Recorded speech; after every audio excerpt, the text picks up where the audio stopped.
Olá, turma, aqui é a professora Luciana. Vamos dar início aqui a mais uma aula da disciplina de Filosofia.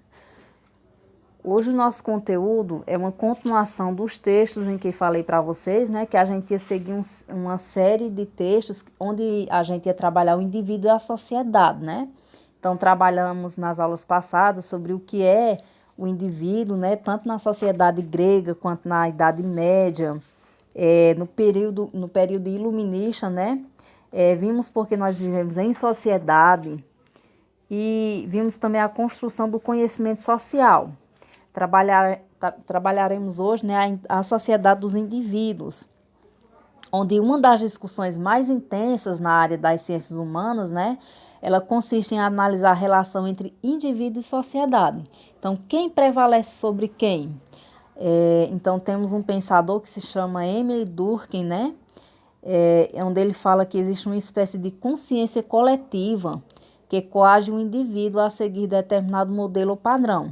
Então, a estética, os costumes e as tradições são exteriores aos indivíduos e esses obrigam os indivíduos a seguirem as regras sociais. Então, sociologicamente analisando, há uma intrínseca relação entre indivíduo e sociedade. Então, eles são componentes de um mesmo contexto. Assim, no caso, não há sociedade sem indivíduo e nem tampouco existe indivíduo sem sociedade. Então, um vai complementar o outro. Então, desde a sua tenra infância, né, o ser humano ele tem carência de viver em grupo.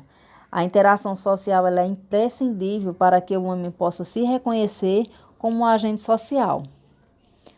O fato de necessitarmos conviver com outros indivíduos, ele não denota que somos seres sem habilitação para decidirmos sobre o que desejamos realizar.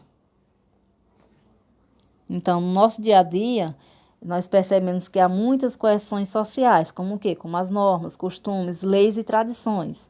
E apesar das aceleradas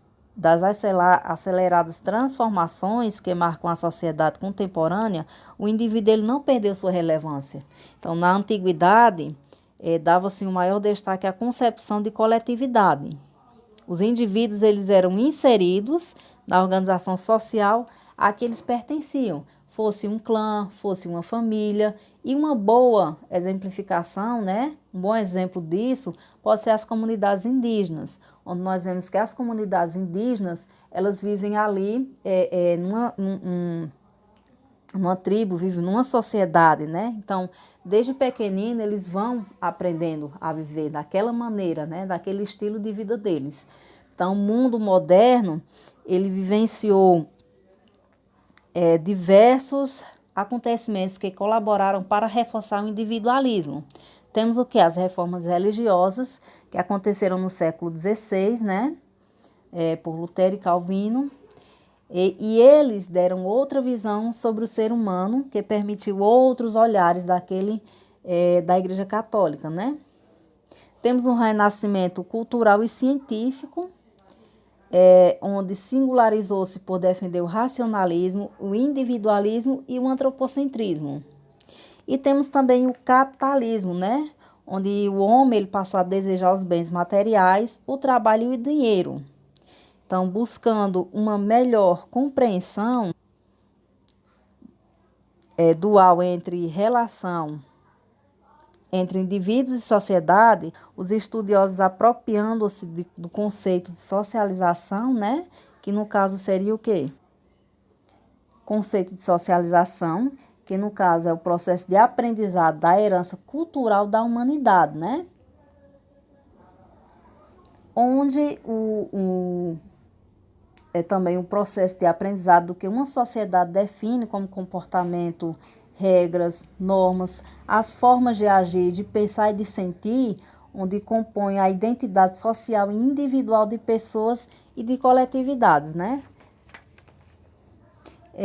A convivência familiar, escolar e a interação com os meios de comunicação, elas contribuem para o processo de socialização. Então, praticamente todas as relações do cotidiano, elas podem ser definidas como socializantes, certo? por hoje é só. Até a nossa próxima aula. Bons estudos!